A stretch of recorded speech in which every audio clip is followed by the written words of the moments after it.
Hi friends, welcome to my channel. ఈరోజు మనము 7th class Telugu SA 2 ఎగ్జామినేషన్కి సంబంధించి 2024 ఎగ్జామినేషన్ జరిగాయి కదా, 24-25కి రియల్ పేపర్ యొక్క ఆన్సర్స్ని అయితే చూద్దాం. సో అందరూ ఆన్సర్స్ని క్లియర్గా చెక్ చేసుకోండి. మీరు ఎగ్జామ్ ఎలా రాస్తారో కూడా కామెంట్ సెక్షన్లో కామెంట్ చేయండి.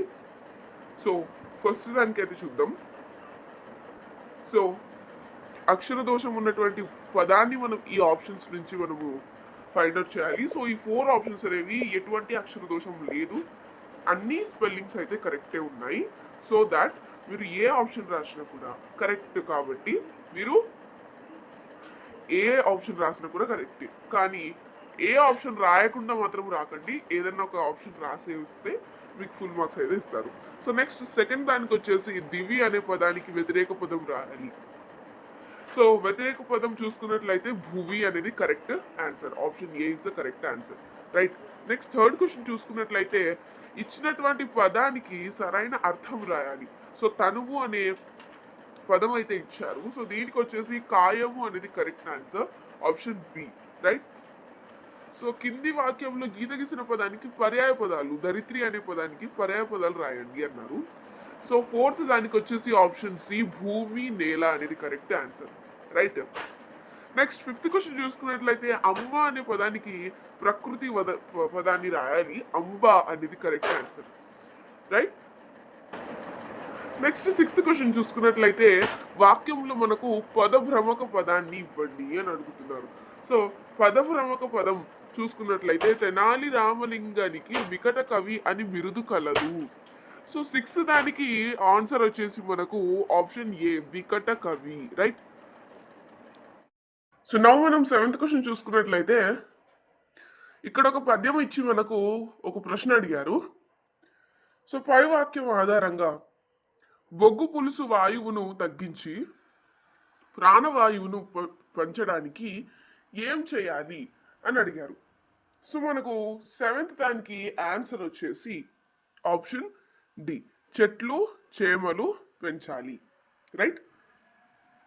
నెక్స్ట్ మనం ఎయిత్ క్వశ్చన్ చూసుకున్నట్లయితే కింది వాక్యాల్లో గీత గీసిన పదాలకు ఏది వరుసగా భాష భాగాలు అంటే పార్ట్స్ ఆఫ్ స్పీచ్ ఏదో మనము ఫైండ్ అవుట్ చేయాలి. సో సరోజినీ దేవి ఇదేంటి, నామవాచకం. నెక్స్ట్ ఆమె అనేది సర్వనామం, చురుకుగా అన్నది విశేషణం. సో నామవాచకం, సర్వనామం, విశేషణం, ఆప్షన్ డి అనేది మనకు correct answer, right. Next ninth question కింది వాణిలో సవర్ణ దీర్ఘ సంధికి చెందిన పదం ఏది అని అడుగుతున్నారు. సో దీర్ఘం ఏ వర్డ్ లో ఉంది మనకు, ఈ 4 words లో స్వర్గాదినాథుడు అనే వర్డ్ లో ఉంది, కాబట్టి మనకు కరెక్ట్ ఆన్సర్ వచ్చేసి ఆప్షన్ డి, స్వర్గాధినాథుడు.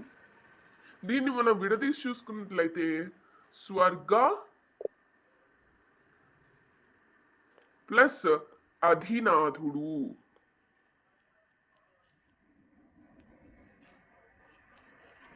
రైట్. సో స్వర్గ అధినాథుడు కాబట్టి ఈ చిన్న అనేది మనకు పెద్ద ఆగా మారింది, కాబట్టి అది సవర్ణ దీర్ఘ సంధి, రైట్. నౌ మనం 10th క్వశ్చన్కి ఆన్సర్ చూసుకున్నట్లయితే పెద్ద పడవ అనేటువంటి పదానికి మనము విగ్రహ వాక్యమును గుర్తించాలి. సో పెద్దదైన పడవ అన్నది correct answer. So option C is the correct answer, right.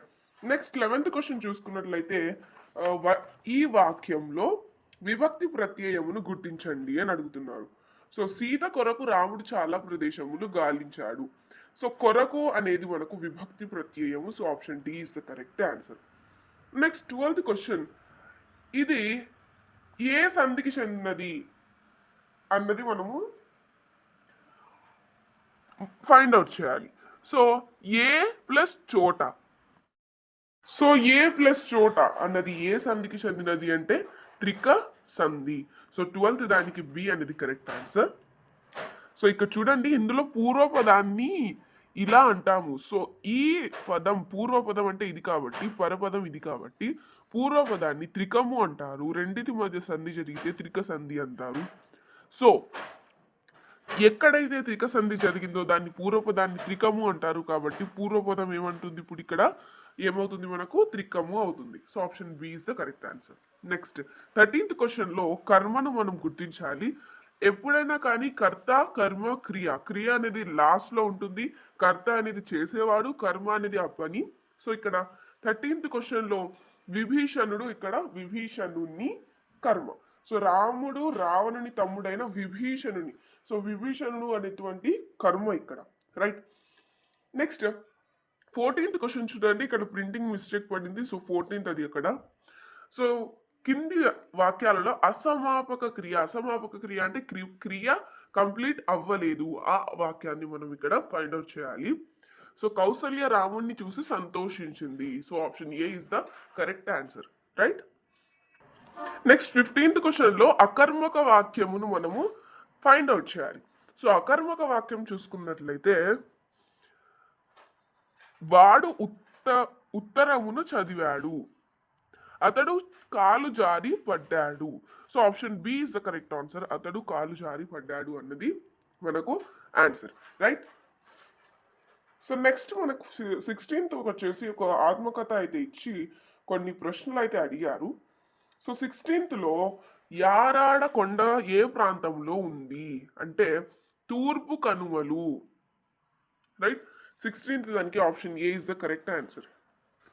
Next 17th question చూసుకున్నట్లయితే పరిశ్రమలు పెరుగుదల వల్ల సముద్ర తీర ప్రాంతాలు కాలుష్యం బారిన పడుతున్నాయి. ఇందులో దీన్ని నివారించడానికి, ఈ కాలుష్యాన్ని నివారించడానికి ఏ చర్య తీసుకోవాలి ఇచ్చినటువంటి ఆప్షన్స్లో అంటే సముద్ర వ్యర్థాలను పారవేయడాన్ని నియంత్రించాలి అన్నది correct answer, option C, right.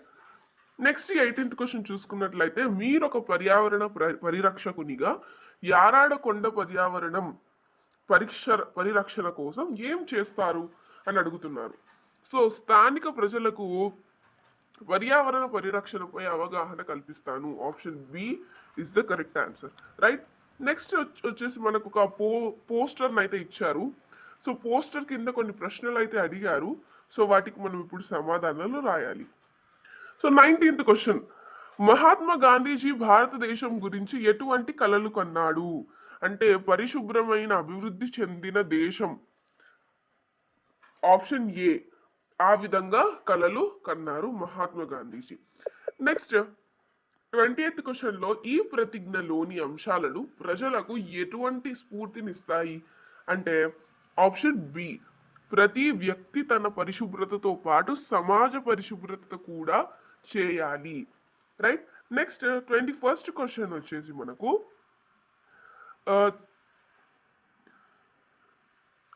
ఇక్కడ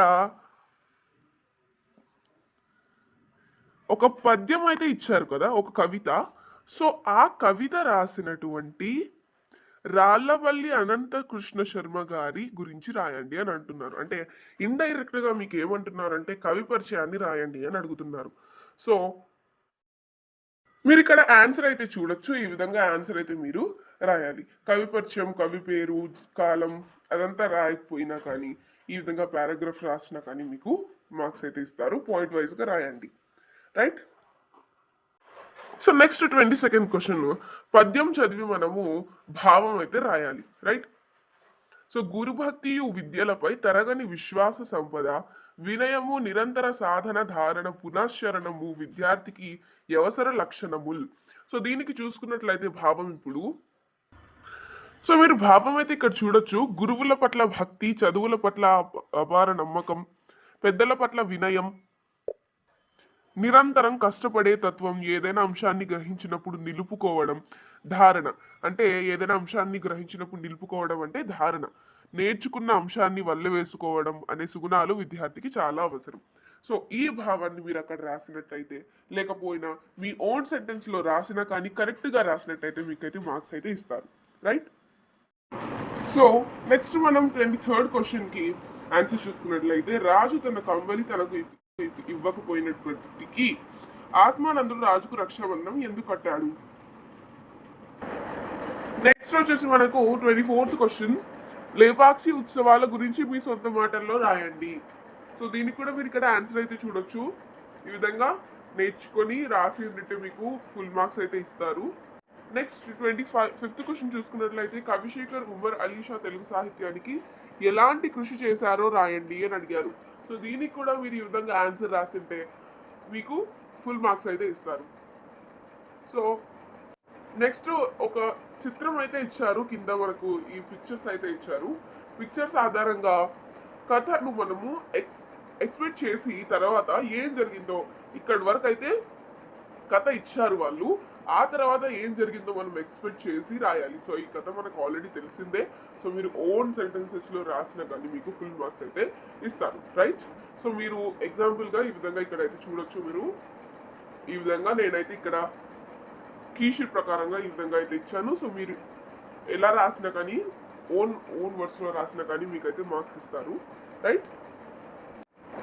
నెక్స్ట్ 27th క్వశ్చన్ చూసుకున్నట్లయితే మర్రి చెట్టు తన గ్రామానికి తనకు ఉన్న సంబంధాన్ని చెప్పిన విధానాన్ని మీ మాటల్లో రాయండి. దీనికి మీరు ఇక్కడ ఆన్సర్ అయితే చూడొచ్చు. మీకు నచ్చిన ఏదైనా ఒక పండుగ గురించి మిత్రునికి లేఖ రాయండి. ఇంకా మనకు 7th class Telugu SA two examination కి సంబంధించిన కీ షీట్ అయితే మనం అందరం ఎక్స్ప్లెయిన్ చేసుకున్నాము. సో మీకు ఇంకా ఏమైనా డౌట్స్ ఉంటే కామెంట్ సెక్షన్లో కామెంట్ చేయండి. Thanks for watching. Please like.